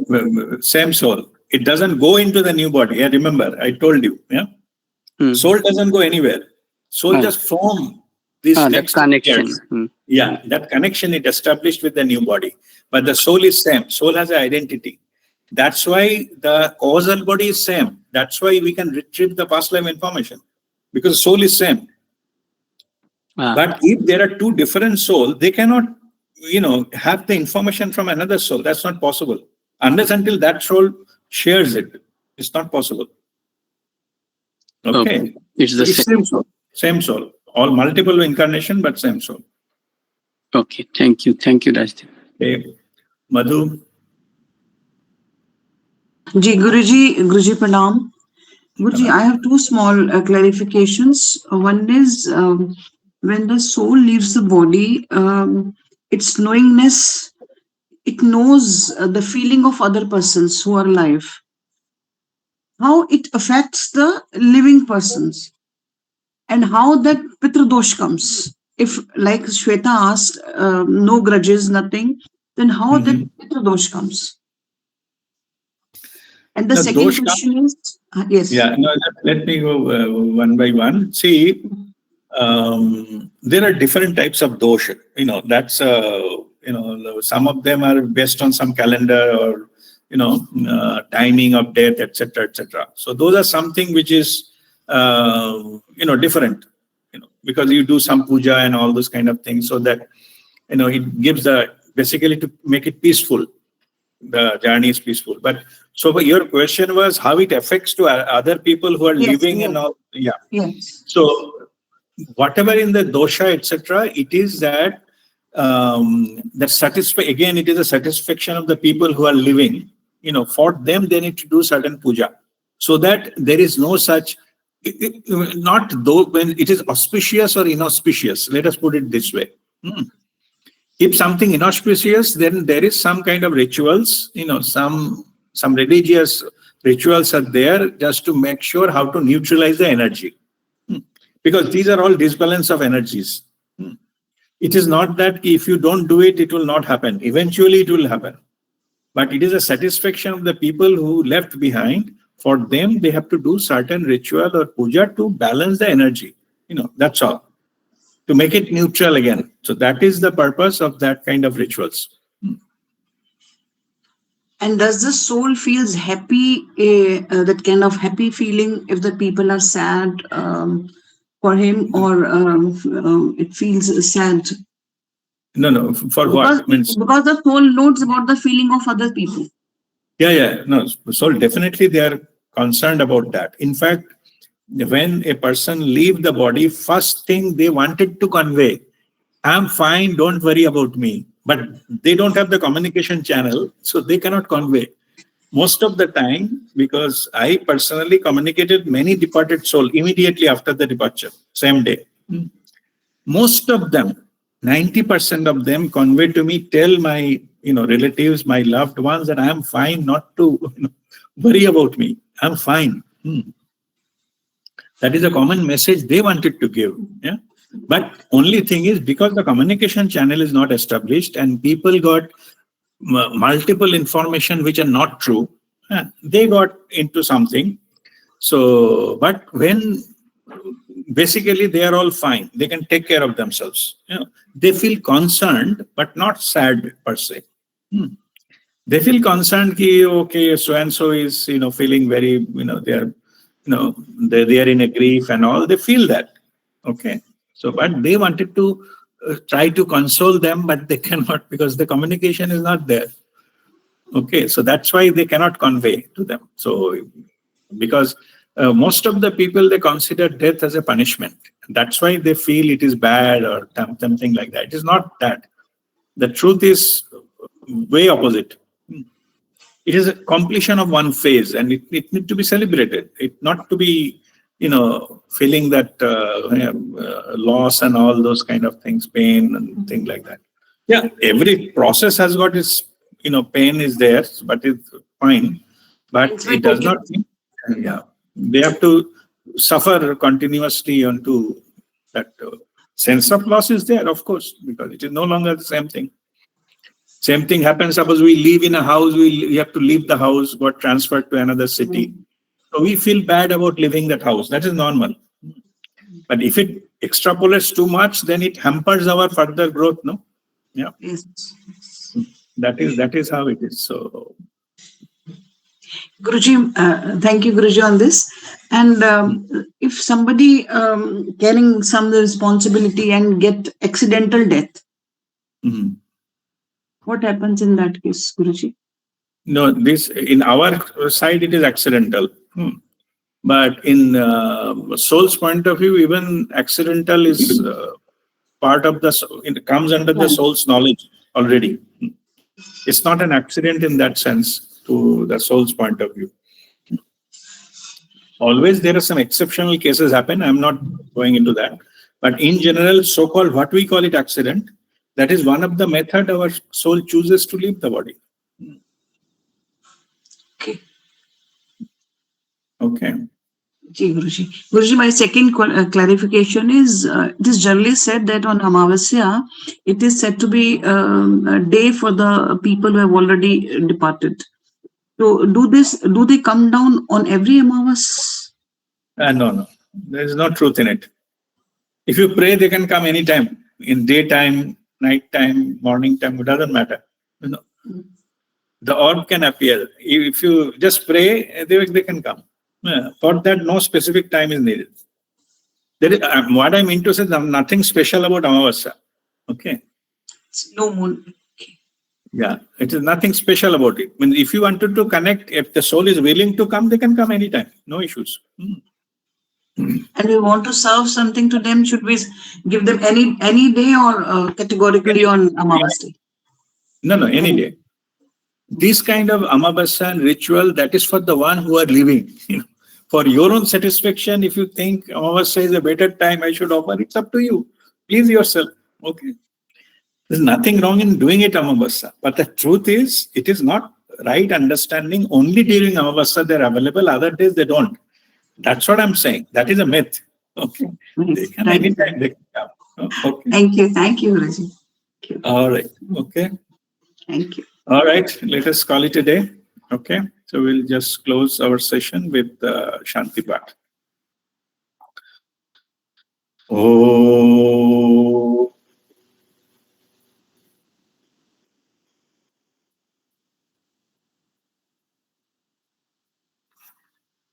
Sarvesham swastirvavatu. Sarvesham shantirvavatu. Sarvesham purnam bhavatu. Sarvesham mangalam bhavatu. Om sarve bhavantu sukhino. Sarve santu niramaya. Sarve bhadrani pashyantu. Ma kaschit dukha bhag bhave. Om Shanti, Shanti, Shanti. Om Mangalam.